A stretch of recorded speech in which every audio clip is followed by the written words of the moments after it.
সপ্তাহ ব্যবধানে চাঁদপুর বড় স্টেশন মাছঘাটে বেড়েছে ইলিশের সরবরাহ। কেজিতে মাছের দাম কমেছে 150 থেকে 200 টাকা। এ নিয়ে আরও জানাতে চাঁদপুর থেকে যুক্ত হচ্ছেন তালহা জুবায়ের। তালহা, ইলিশ কেজি প্রতি কত করে বিক্রি হচ্ছে আর দাম কমায় ক্রেতা ও বিক্রেতাদের প্রতিক্রিয়া কেমন দেখছেন জানাবেন। আমি আছি চাঁদপুর বড় স্টেশন মাছঘাটে, যেখানে চাঁদপুরের শুধু নয়, সারা বাংলাদেশ থেকে কিন্তু মানুষজন আসে তাজা ইলিশ কেনার জন্য। যদিও গেল সপ্তাহের তুলনায় কিন্তু আজকের বাজারে মাছের সরবরাহ বৃদ্ধি পাওয়ায় কিন্তু দামও কিছুটা কমে এসছে।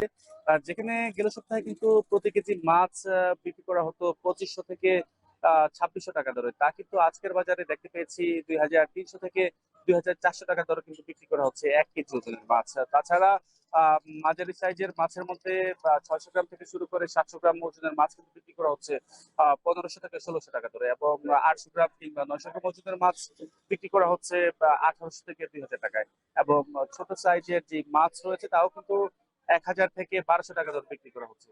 আসলে দাম কমার কারণে কিন্তু ক্রেতারা যে খুব বেশি একটা খুশি হতে পারছেন তাও কিন্তু নয়, কারণ বিগত যে বছরগুলো ছিল সেই সময়টাতে কিন্তু মৌসুমের এই সময় এসে 1 কেজি ওজনের মাছ কিন্তু বিক্রি করা হতো 2000 টাকা দিচ্ছে, অর্থাৎ 1500 থেকে 1600 টাকা ধরে। কিন্তু এই বছর ইলিশের মৌসুম গড়ালেও কিন্তু আসলে সেই অর্থে কিন্তু মাছের দাম কমেনি বলে কিন্তু ব্যবসায়ীরা বলছেন। তারা বলছেন যে আসলে চাঁদপুরের স্থানীয় যে পদ্মা মেঘনা নদী রয়েছে সেখানে জেলেদের জালে কিন্তু কাঙ্ক্ষিত ইলিশে দেখা পাচ্ছে না। তাছাড়া আহ সমুদ্র উপকূলীয় যে অঞ্চল রয়েছে, বরিশাল, বরগুনা, পটুয়াখালী কিংবা লক্ষ্মীপুর, নোয়াখালী সহ কিন্তু এই সমস্ত জায়গা থেকে অন্যান্য বছরগুলোতে যেই পরিমাণে মাছ চাঁদপুরের এই বাজারে আসতো, তা কিন্তু এই মৌসুমে কিন্তু খুব একটা দেখা পাচ্ছেন না তারা। মাছের সরবরাহ কমার কারণে কিন্তু আসলে দামও কিন্তু ঊর্ধ্বমুখী কিন্তু দেখা যাচ্ছে। এবং যারা জেলে রয়েছে তাদের সাথে কথা বলে জানতে পেরেছে আসলে যে ইলিশ ধরা পড়ছে তার মধ্যে কিন্তু অধিকাংশ ইলিশই কিন্তু